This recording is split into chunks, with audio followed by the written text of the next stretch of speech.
estimados hermanos, hace algún tiempo atrás hemos hemos retomado esta serie bíblica titulada La Gran Familia de Dios, en donde hemos estado tocando los aspectos de la iglesia. Y bueno, hemos hablado sobre la disciplina eclesial, sobre el principio regulador de la iglesia, hemos hablado sobre el culto, cuáles son las partes del culto, de manera que utilizando nuestro texto base, que es Hechos capítulo 2, versículo 42, hemos estudiado que la iglesia se reúne a adorar de manera formal al Señor, por ejemplo, con los elementos de la doctrina de los apóstoles.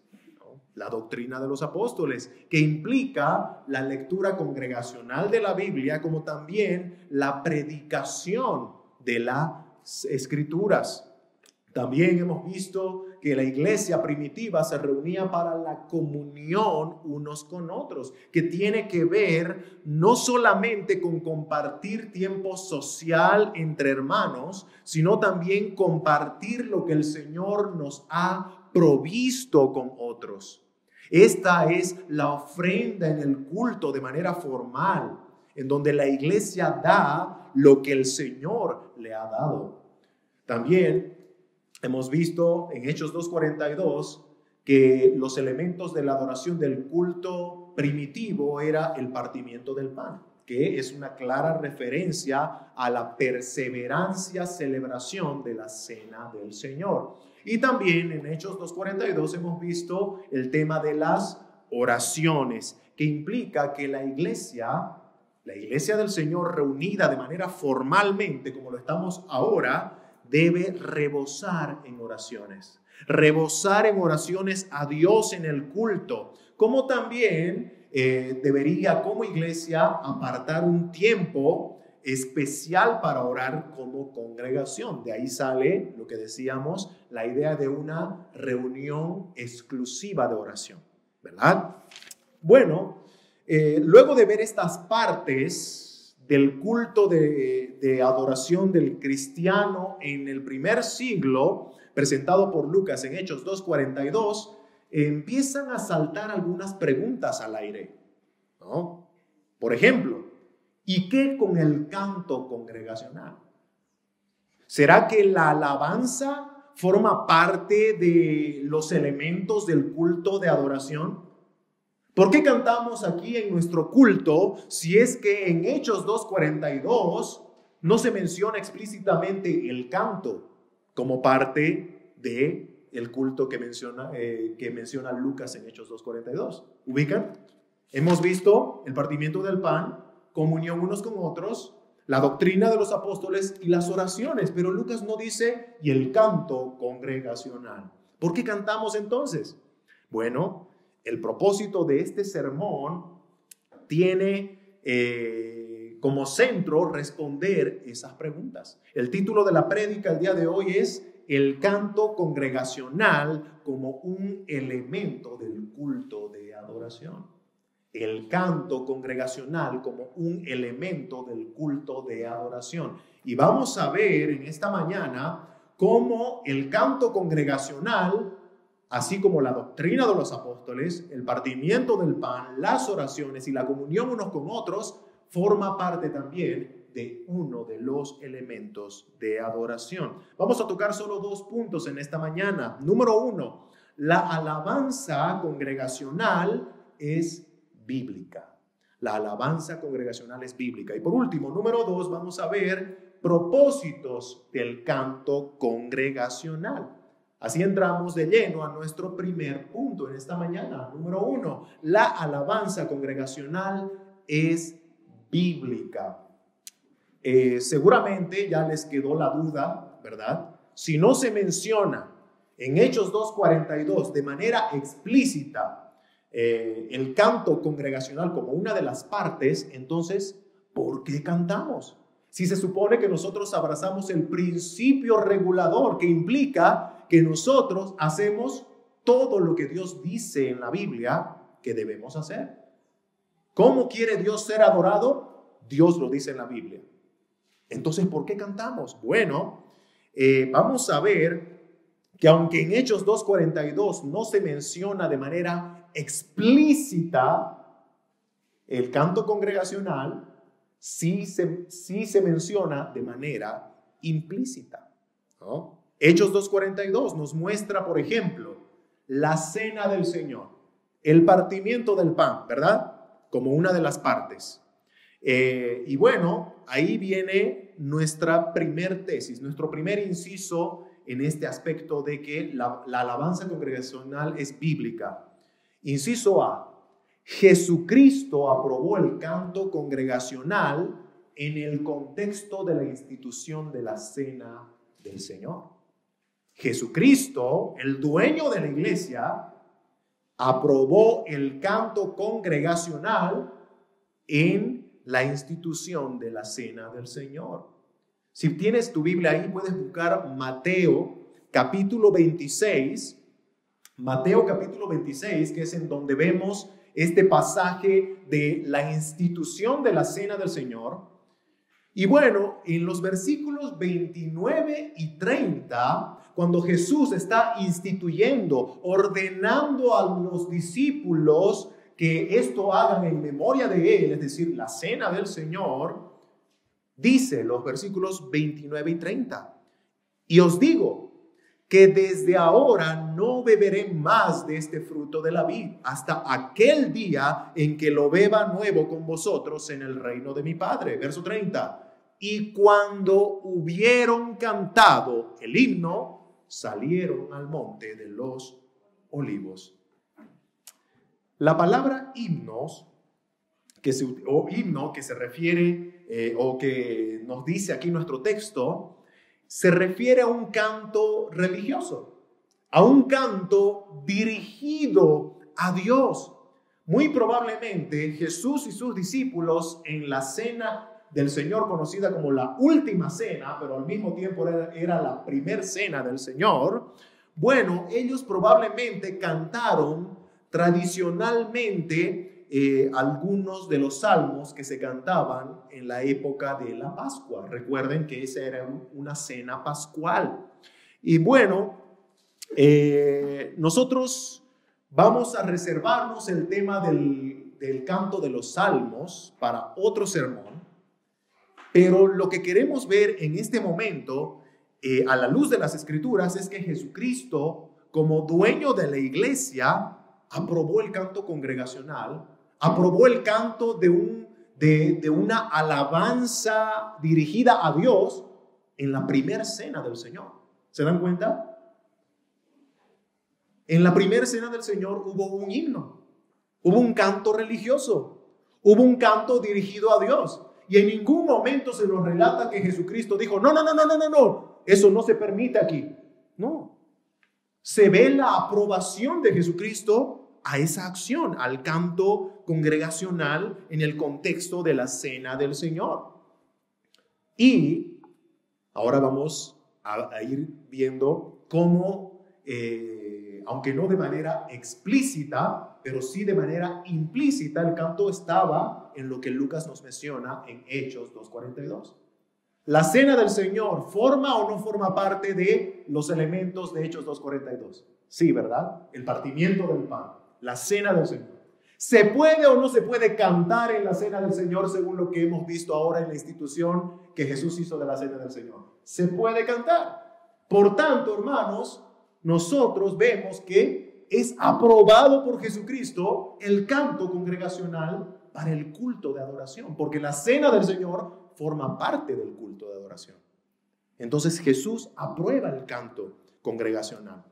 Inciso A. Ahora veamos nuestro inciso B, para que veamos que no fue un hecho aislado, algo que solo formó parte de ese momento en donde Jesucristo tuvo la cena con sus discípulos. Inciso B, vamos a ver que el apóstol Pablo, y recordemos que los apóstoles tenían una autoridad delegada por Jesucristo para poner las bases de la iglesia. Efesios capítulo 2, versículo 20, ¿verdad? Los apóstoles pusieron las bases para que la iglesia vaya siendo edificada sobre esas bases. El apóstol Pablo, como apóstol de Jesucristo, ve como adecuado el canto congregacional en el culto de adoración de una iglesia local. Eso lo podemos ver, por ejemplo, cuando Pablo le escribe a los Corintios. Y recordemos que los Corintios, como una iglesia local, era conocida como probablemente en el Nuevo Testamento la iglesia más desordenada de todas. Y eso que en el Nuevo Testamento no es que vemos iglesias muy buenas que digamos, ¿no? Cuando pensamos en los Gálatas, pensamos en esa reprimenda que Pablo les da por empezar a abrir sus oídos a falsos evangelios, ¿no? Entonces no es que había iglesias perfectas en el Nuevo Testamento, pero los corintios creo que se llevan el premio, ¿no? De ser la iglesia más desordenada, más conflictiva. Había división entre los corintios, había conflicto con el tema de los roles, había problemas en toda índole, y entre esos desórdenes estaba el tema de su culto de adoración. Entonces Pablo escribe a los corintios en el contexto de ordenar, ¿no?, a esa iglesia desordenada, y les dice en 1 Corintios capítulo 14 versículos 15b. Recuerden que estamos viendo ahora en el tema de los cantos, ¿no? Pablo se va a referir a que los corintios cantaban en su culto, pero cantaban desordenadamente. Y Pablo dice: cantaré con el espíritu, pero cantaré también con el entendimiento. Pablo trata de ordenar el culto de los corintios, pero en ningún momento les prohíbe el canto. ¿Se dan cuenta? Pablo podría haber dicho: ya, corintios, ustedes están cantando, están haciendo todo desordenadamente, no canten. No. Pablo no les prohíbe el canto, al contrario, les insta a cantar, les anima a cantar, pero de manera ordenada, utilizando la razón, utilizando el entendimiento, ¿verdad?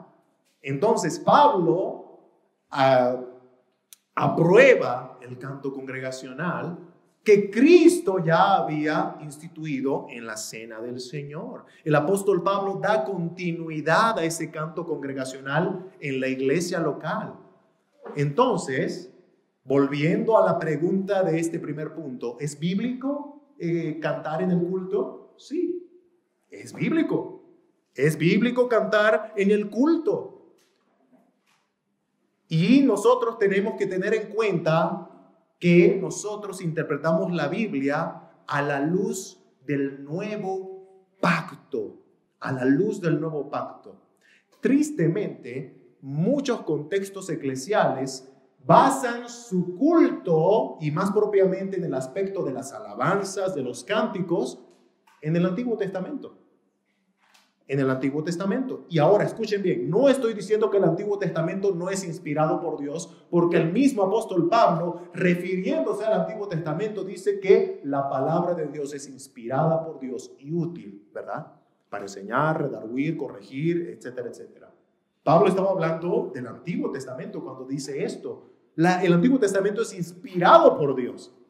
Pero, hermanos, tenemos que entender a la luz de la interpretación bíblica que no podemos nosotros avalar prácticas del Antiguo Testamento cuando nosotros entendemos el aspecto de Antiguo Pacto y Nuevo Pacto.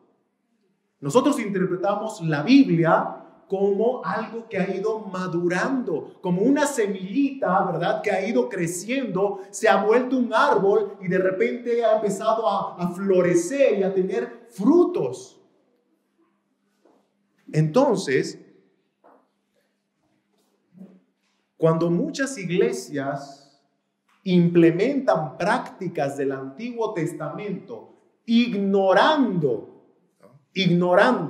que el Antiguo Testamento era solamente sombra, símbolo de una verdad que llegó a su cumplimiento, ¿cuándo y dónde?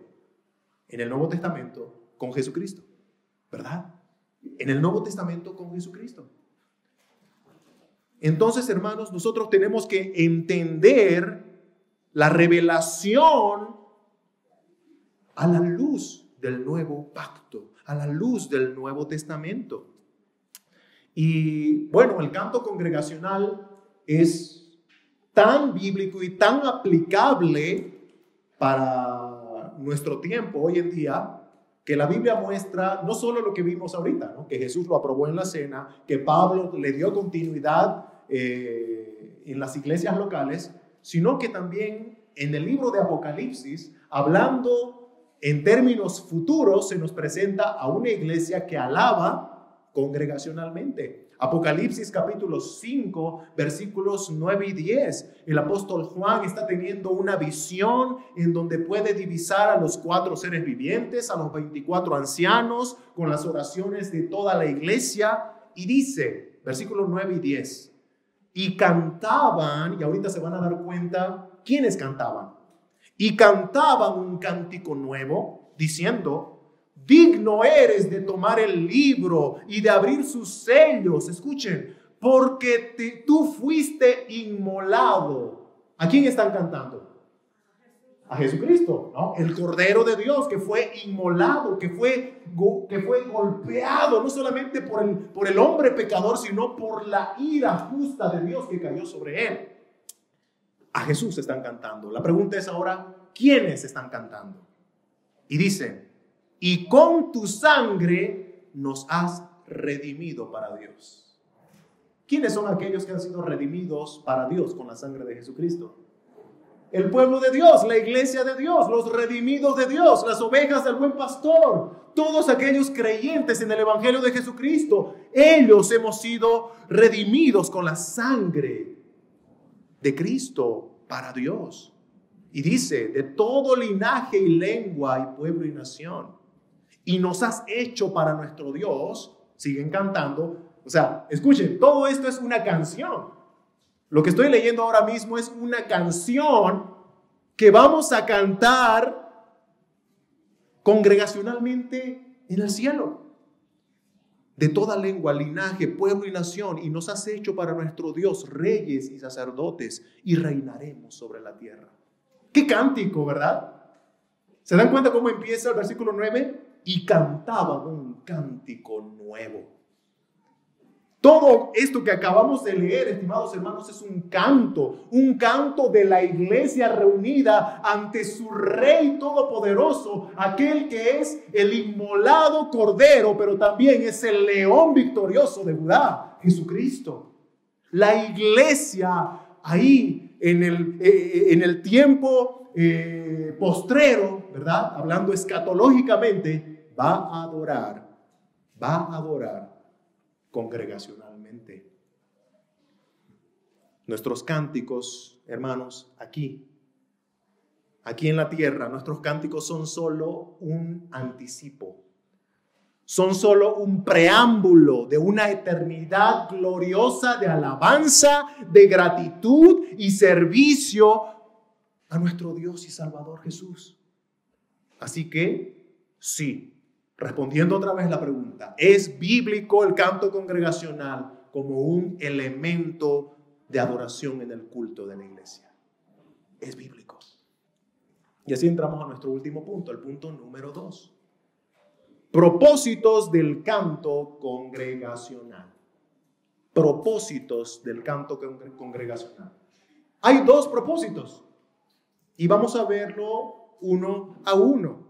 En primer lugar, el primer propósito del canto congregacional es alabar a Dios por quién es Él y por sus maravillosas obras. El primer y vital propósito del canto de los santos, del cántico de la iglesia, es alabar a Dios por quién es Él y por sus maravillosas obras. Hermanos, nuestros cánticos tienen que hablar de Dios. Tienen que hablar de Dios. Recordemos, ¿cómo le llamamos a esta reunión? El culto de adoración a Dios. Él es el centro de atención. Él tiene que ser el centro de nuestro deleite, el centro de nuestra honra. Él tiene que ser el centro de nuestras alabanzas. Porque, hermanos, el Dios Trino es el Dios de nuestra salvación. Es el Dios de nuestra salvación. el Dios que nos sostiene, el Dios que nos santifica, aquel Dios que es nuestro refugio, como escriben muchos de los salmos, ¿verdad? Ese Dios es digno de alabanza, digno del cántico de sus redimidos. Todo lo que Dios nos ha revelado sobre sí mismo está en las Sagradas Escrituras, hermanos. De eso es de lo que debemos cantar. No tenemos que cantar basados en nuestra imaginación de cómo a mí me gustaría que sea Dios, ¿no? Según mis gustos. Porque hay muchos cristianos, y vamos a poner tal vez el término cristianos entre comillas, que tienen a un Dios inventado por su propia mente, ¿no? Como dijo un teólogo del pasado, Juan Calvino, nuestro corazón, el corazón caído del hombre es una fábrica de ídolos. Entonces, tristemente, cuando el hombre deja fluir su imaginación para ver cómo es Dios, se va a inventar cualquier cosa. Para muchos, Dios es como una especie de hippie, ¿no? Amor y paz, ¿no? Solo amor, solo paz. Y eso es lo que ellos quieren creer de Dios, ¿verdad? Y eso es lo que expresan en sus cánticos al estilo reggae, claro, bien hippie, ¿no? Si yo tengo un Dios hippie, bueno, voy a cantar al estilo hippie en mis cultos. Y las letras siempre me hablan de que, ay, mi papito, de que, hermanos, tristemente, muchas alabanzas llegan a ser solamente expresiones emocionalistas del ser humano, expresiones creativas del ser humano, pero no bíblicas. Acabamos de decir, ¿cómo quiere ser Dios adorado? Él lo ha expresado en su palabra, Él lo ha expresado en la Biblia. Entonces no tenemos que adorar a un Dios según mis gustos, a un Dios según mi imaginación, sino que tenemos que alabar a Dios proclamando lo que Él dice de Dios mismo. ¿Y dónde es que Dios se presenta a su pueblo? ¿Dónde es que Dios revela sus atributos, revela su carácter a su pueblo? En la Biblia. Es en la Biblia, exacto. Ahí es en donde Dios dice que es amor. Ahí es en donde Dios dice que es misericordioso y cada mañana esa misericordia se renueva para con los suyos.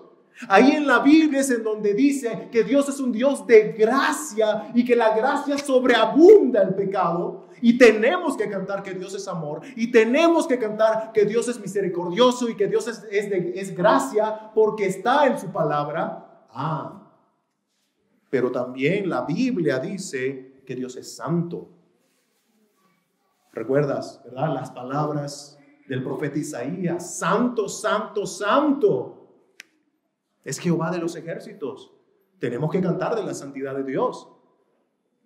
Tenemos que cantar de la justicia de Dios que está implicada también a su castigo justo, a su ira para con el pecado. Pero de eso no quieren cantar muchos, ¿no? Pero está en la Biblia.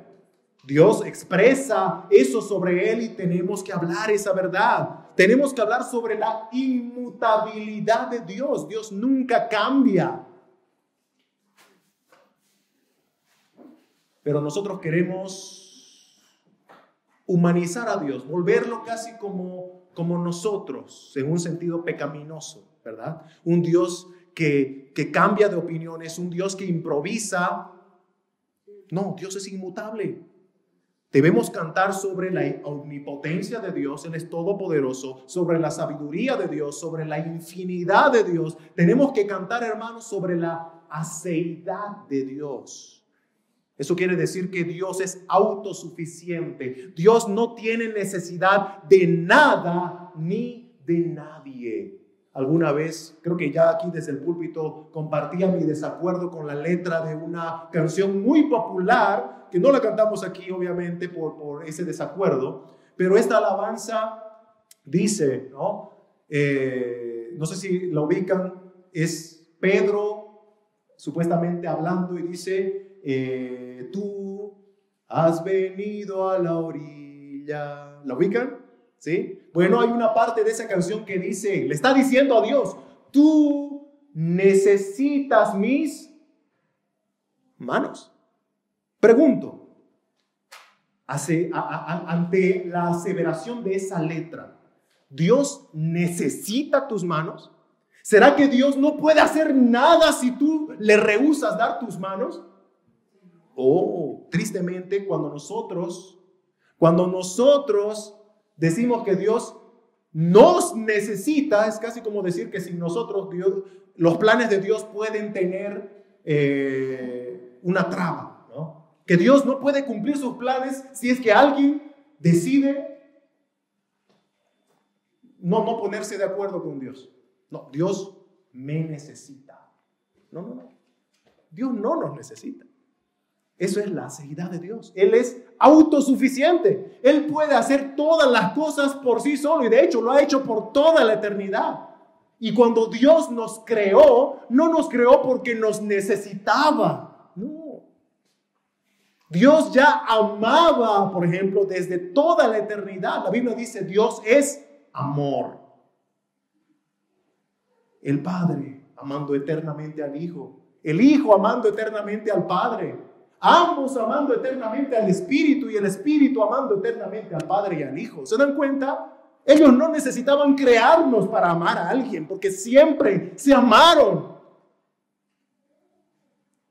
Ellos nos crearon, es decir, la Trinidad nos creó por misericordia y gracia, por bondad, por su soberanía, porque a Él le plació. Y en su misericordia nos hace parte de ese amor eterno que la Trinidad ya gozaba por toda la eternidad. ¿Se dan cuenta? La aceidad de Dios. Tenemos que cantar de ese Dios autosuficiente.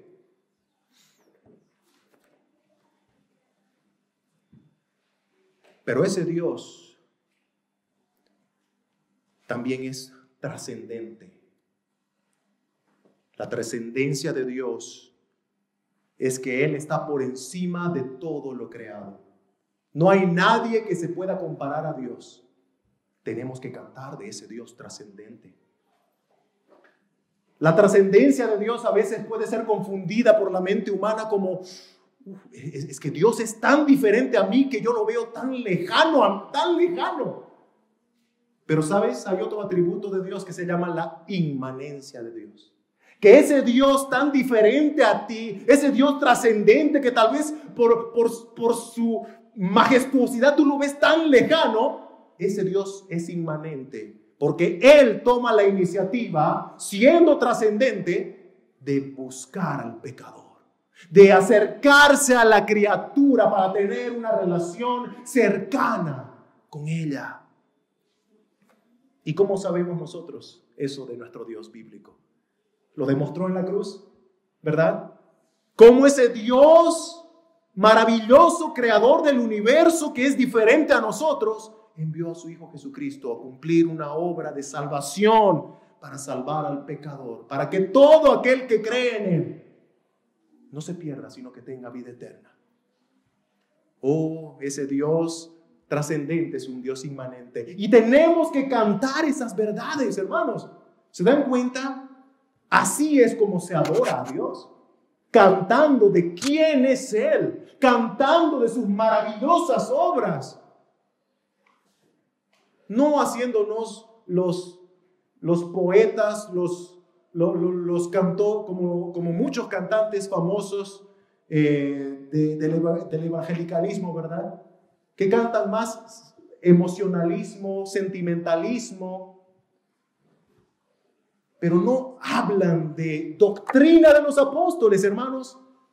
Acabamos de estar estudiando los pasados domingos que partes importantes del culto de los cristianos ya desde el primer siglo era la doctrina de los apóstoles. Ellos en sus cultos leían la Biblia, ¿no? Como hace rato nuestro hermano César, abría las Escrituras y confiaba que la lectura sola de la Biblia ya puede tener un efecto en los corazones porque el Espíritu Santo obra a través de su palabra leída.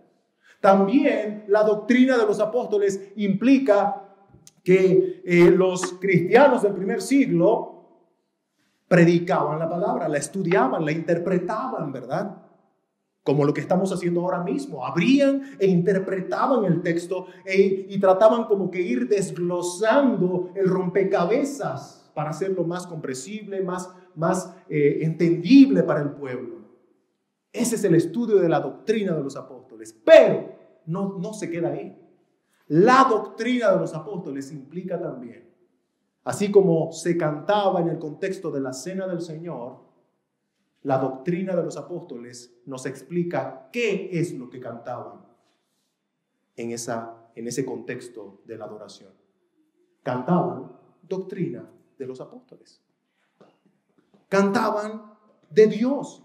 Cantaban de sus atributos, cantaban de su plan redentor, cantaban de Jesucristo, cantaban de todo lo que nosotros vemos en la Biblia. Ese es el tema que nosotros tenemos que abrazar en nuestros cánticos. Tristemente, si a través de las canciones, en lugar de proclamar la verdad bíblica, empezamos a cantar mentiras de nuestra mente, mentiras de nuestro corazón engañoso, porque eso dice el profeta, ¿verdad? Cuidado, tu corazón es engañoso. Tristemente, muchos cantores famosos escriben canciones guiadas por el corazón engañoso y escriben mentiras de Dios, escriben mentiras de su carácter, escriben mentiras de sus obras. Y en lugar de estar alabando a Dios, porque no están cantando la verdad, están ofreciendo fuego extraño. Fuego extraño. Tristemente están haciendo como los falsos maestros. ¿Qué hacen los falsos maestros? Predican el engaño, predican de ídolos falsos, productos de su imaginación, distorsionan el evangelio.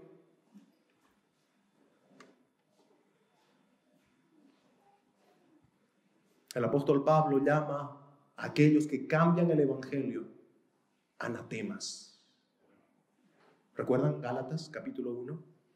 Anatemas, aquellos que cambian, distorsionan el evangelio que yo os he predicado. Malditos de Dios, aquellos que cambian el verdadero evangelio. ¿Y qué podemos decir si es que cantamos otros evangelios? Si es que cantamos de un Dios que no es el Dios bíblico, si es que cantamos el engaño. Tristemente hay muchas congregaciones que se llaman iglesias y que sin discernimiento cantan canciones, valga la redundancia, de personajes que son famosos, ¿no? Mira, ese personaje es famoso y esta canción es popular y está sonando en muchas iglesias y mira, escucha, suena bonito. Entonces, porque suena bonito y lo canta un famoso y lo cantan todas las iglesias, ya, lo abrazaremos y lo pondremos a nuestro himnario, ¿no? Pero hermanos, no están discerniendo nada, no están escuchando si la letra es bíblica, si está hablando del Dios de la Biblia, si es una letra que instruye, que edifica al pueblo de Dios. Tenemos que tener discernimiento como iglesia. ¿Qué es lo que cantamos? Tenemos que cantarle a Dios. Tenemos que cantar las obras de Dios. Tenemos que cantar doctrina de los apóstoles, Biblia. El siguiente propósito, recuerden, ¿no? El primero era alabar a Dios. El propósito de la alabanza congregacional es alabar a Dios. Y el segundo propósito es la edificación del pueblo de Dios. Que si se dan cuenta, el segundo propósito, que es el que vamos a ver ahora, tiene sí o sí que ver con el primer propósito. Si nuestro foco principal es cantar la verdad de Dios revelada en las Escrituras, entonces las consecuencias para la iglesia de ese cántico de la verdad va a ser la santificación de la iglesia, la edificación de la iglesia, la consolación de la iglesia, porque Jesucristo dijo eso en Juan capítulo 17, versículo 17, en su oración al Padre, dijo: Padre, santifícalos con tu verdad. Tu palabra es verdad. El pueblo de Dios se santifica solamente con la Biblia. Cuando la Biblia es proclamada, ya sea predicada o cantada, solo con la Biblia.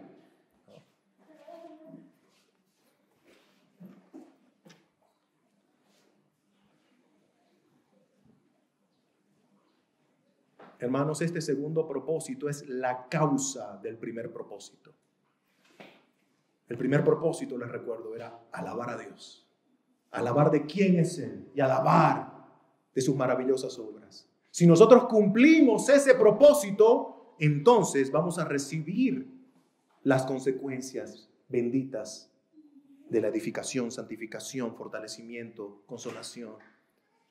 Pero no puede haber edificación de la iglesia y no puede haber santificación de la iglesia si no hay verdad proclamada, ya sea a través de los cánticos o a través de la predicación. La iglesia no va a ser edificada si no se proclama la verdad.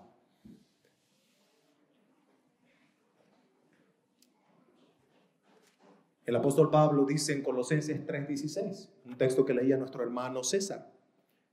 Colosenses 3:16, 17 dice: la palabra de Cristo more en abundancia en vosotros. Recuerden a quién le está escribiendo Pablo: a la iglesia de los Colosenses, una iglesia local, y les dice: la palabra de Cristo tiene que abundar en vosotros, ¿no? Y ahora escuchen, ¿cuál es el efecto de esas palabras de Cristo que abundan en la iglesia? Enseñándoos, exhortándoos unos a otros en sabiduría. Pero algo interesante que menciona Pablo aquí es que estas palabras de Cristo que enseñan y exhortan a la iglesia, miren cómo son presentadas a la iglesia: cantando con gracia en vuestros corazones al Señor, con salmos, himnos y cánticos espirituales. Pablo es tan claro cuando se dirige a esta iglesia de Colosas y les dice que cantando al Señor se enseñan unos a otros.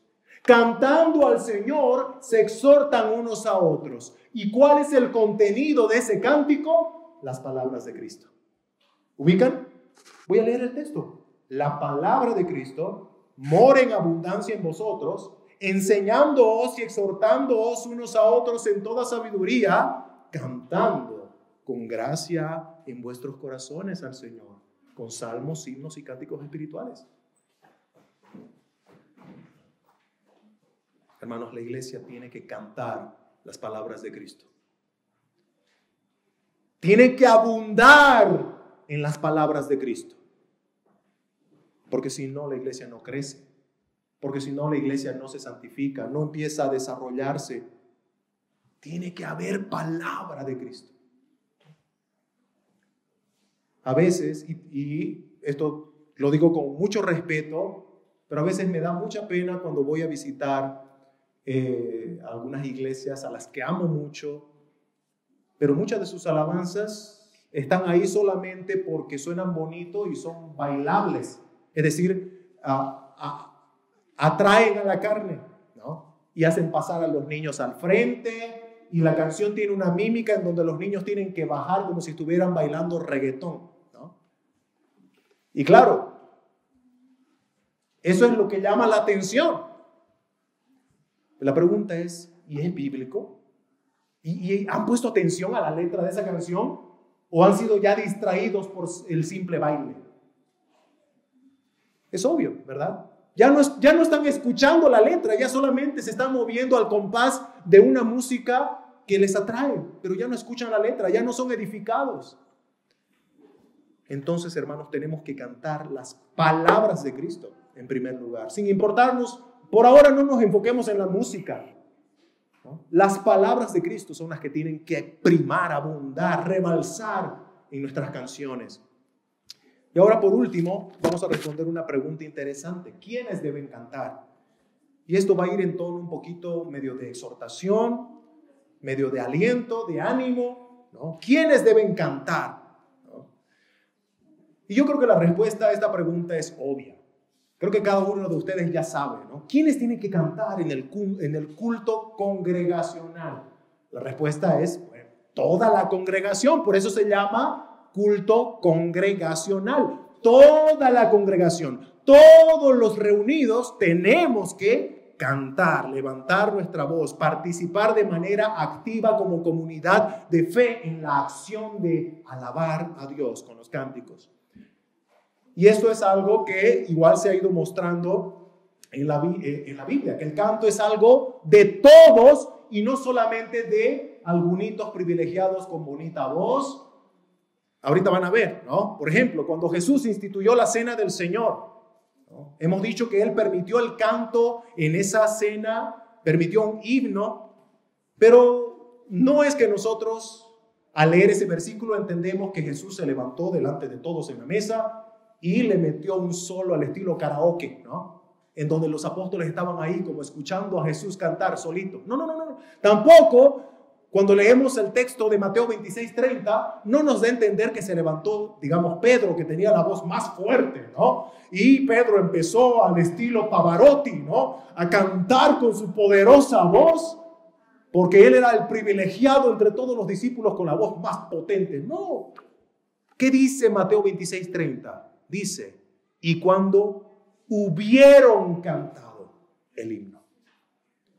Fue un canto grupal, hermanos. No un especial de algún hermano privilegiado con una voz bonita. No. Fue un canto grupal de todos los congregados en esa mesa. De la misma manera, cuando Pablo les escribe, por ejemplo, a los Efesios y a los Colosenses, que son dos iglesias locales, les instruye a alabar a Dios abundando con las palabras de Cristo, como veíamos hace un momento.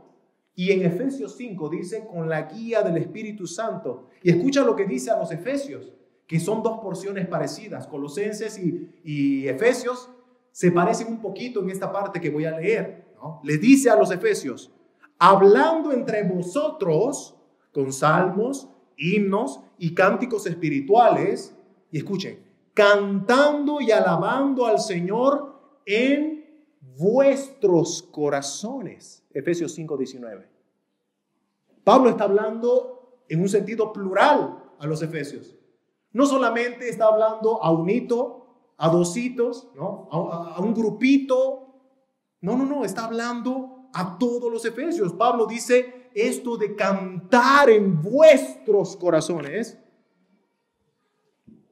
a toda la iglesia. Y ahí también un paréntesis, hermanos. Cantar en vuestros corazones no significa que ya yo voy a cantar con mi boca cerrada.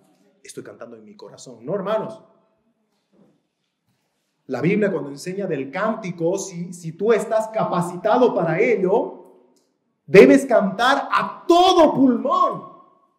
A todo pulmón. Oh, hermanos, cuántas personas que son creyentes, que por circunstancias, ¿verdad?, que no salen del control de Dios, pero no pueden hablar. Y son cristianos, han creído en el Evangelio. Allá, por ejemplo, en la iglesia La Villa, en Texas, la que nos han encomendado, ellos tienen un sectorcito, es decir, toda la iglesia está reunida y hay un sectorcito para, como le llamamos, ¿verdad?, sordomudos. Hermanos que porque nacieron sin poder escuchar, nunca pudieron aprender a hablar. Y en ese sector hay un encargado, hay como su propio director, pero es más un traductor del director de alabanza, que él está, todo lo que escucha, transmitiéndolo a los hermanos que están ahí escuchando la alabanza, ¿verdad? O no la escuchan, ¿verdad? Pero él las está transmitiendo en lenguaje de señas y ellos empiezan a cantar con lo que pueden, con sus manos, ¿verdad? Pero ellos están limitados, pero aún así ellos tratan de expresar al Señor en su lenguaje sus verdades. Hermanos, nosotros estamos capacitados. Si estás capacitado, hazlo, canta a viva voz al Señor. Pablo le escribe a los Efesios, a los Colosenses, que canten en vuestros corazones. Eso significa, ¿no? Canten con todo su corazón. No es que cantes dentro de ti y te lo guardes ahí a boquita cerrada, ¿no? No. Canta con todo tu corazón al Señor. Ábrele tu corazón al Señor.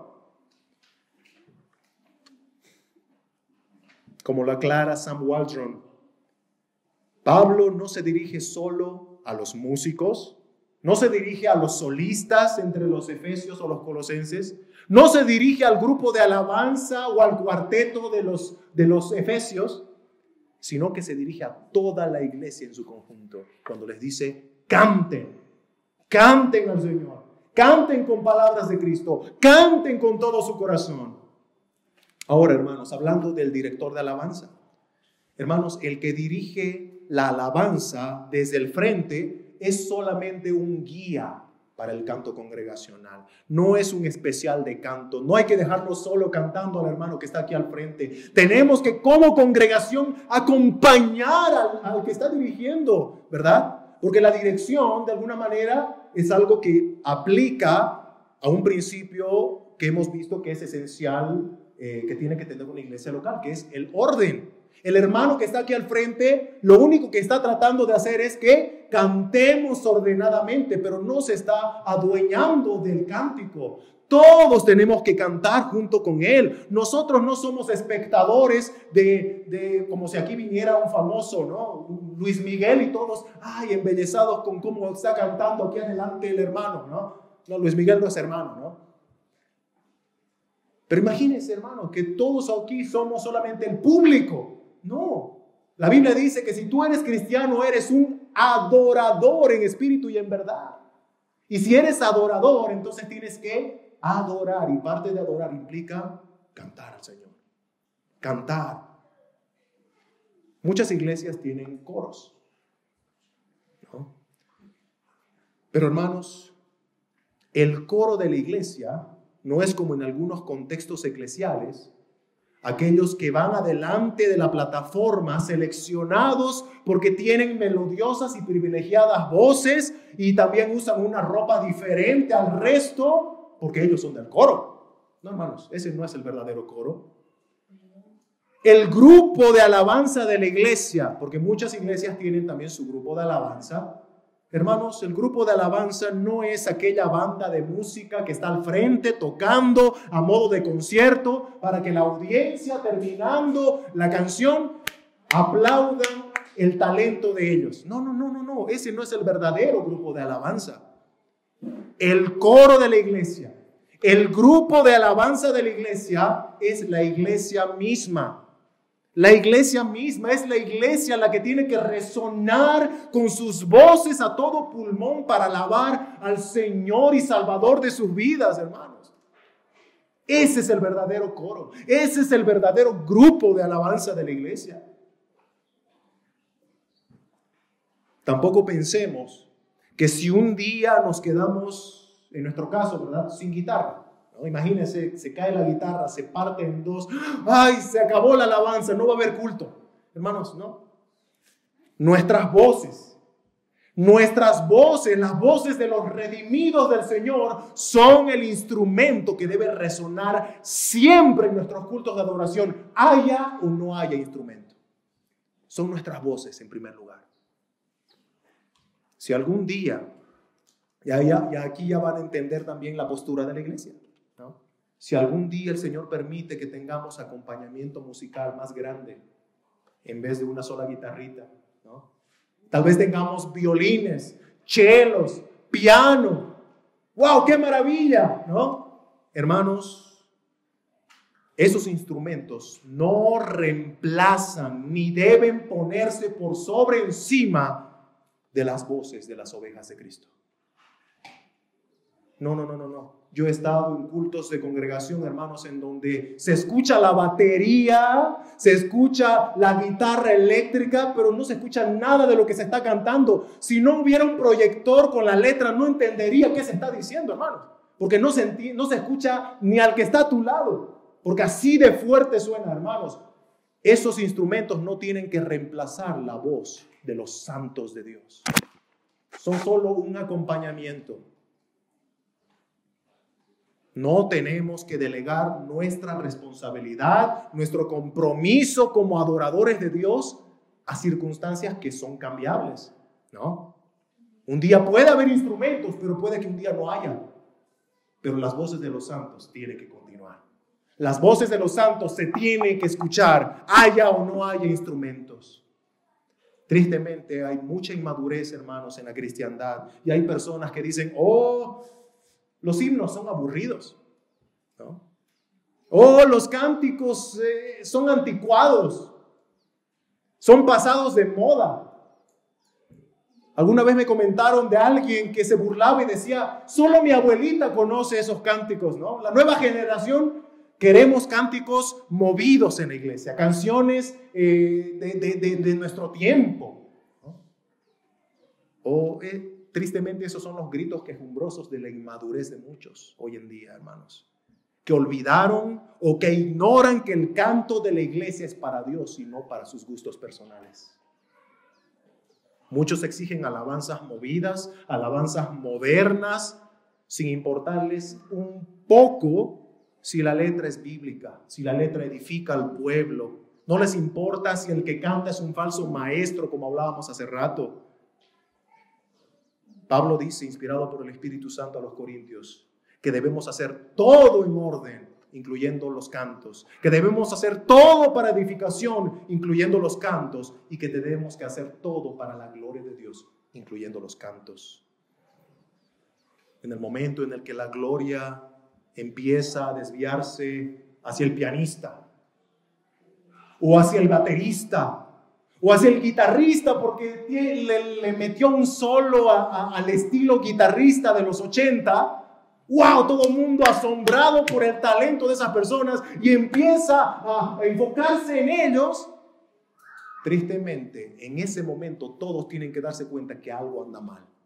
Porque nuestra atención tiene que estar en Dios. Nuestro enfoque tiene que irse hacia el Señor. Los reflectores tienen que alumbrar hacia el Señor de señores y Rey de reyes. No al guitarrista, ni al pianista, ni siquiera al predicador, ni al bajista. No. Al Señor. Al Señor.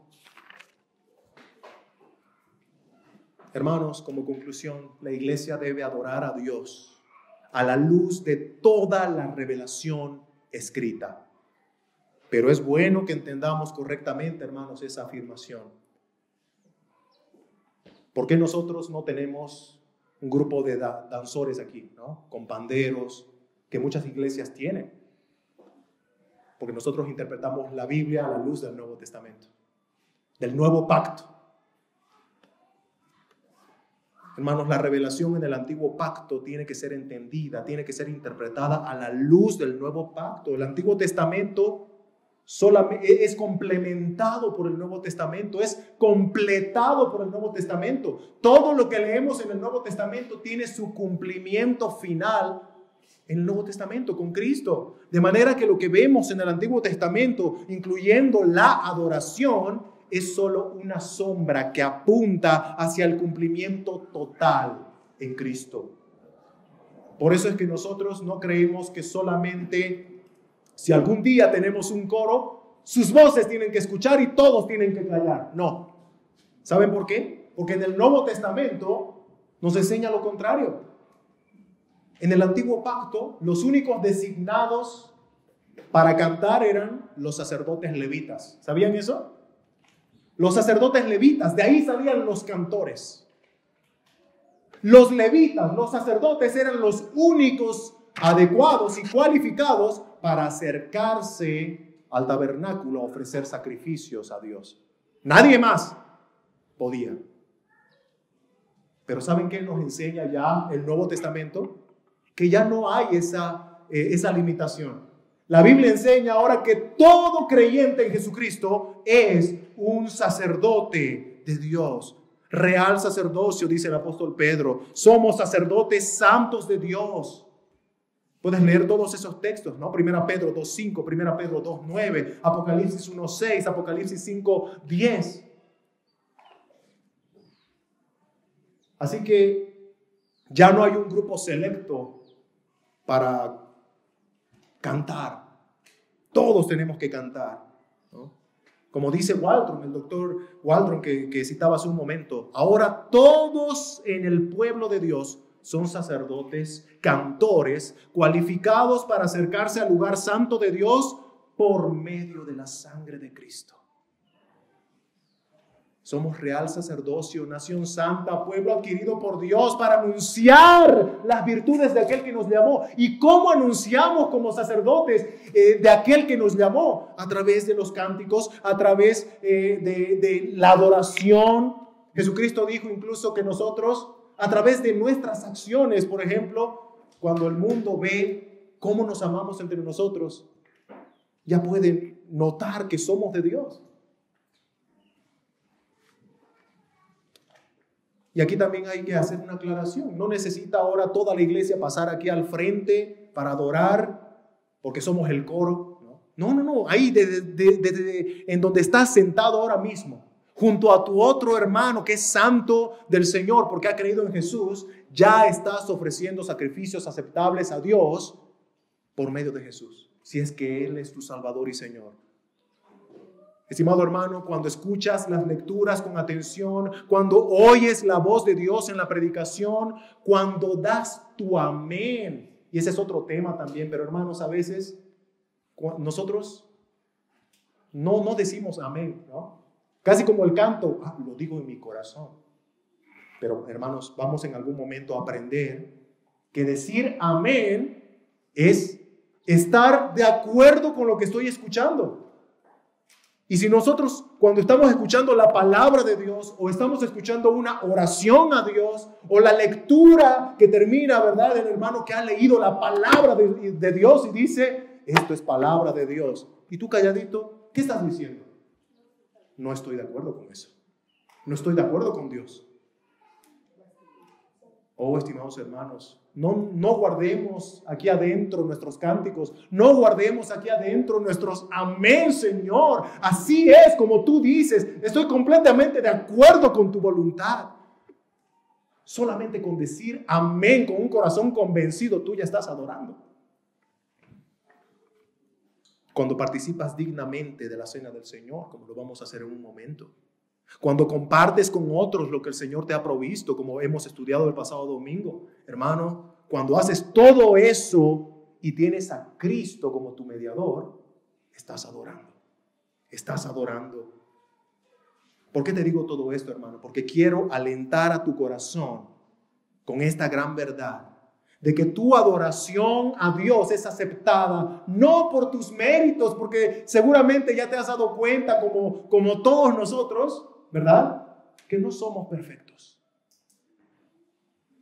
Y si dependiera de nuestra perfección, definitivamente estaríamos perdidos. No podríamos adorar, no podríamos darle algo aceptable a Dios porque somos imperfectos. Pero gracias a Dios que estamos unidos a Cristo y nuestra adoración a Dios es aceptable por Dios porque llega a Él por el único que da complacencia al Padre. Puede que nuestra voz no sea hermosa, puede que nuestra voz no sea atractiva, bonita al oído de los humanos, pero si estamos en Cristo, cuando el pueblo de Dios canta, a sus oídos Él está escuchando melodías sublimes, las más sublimes del universo.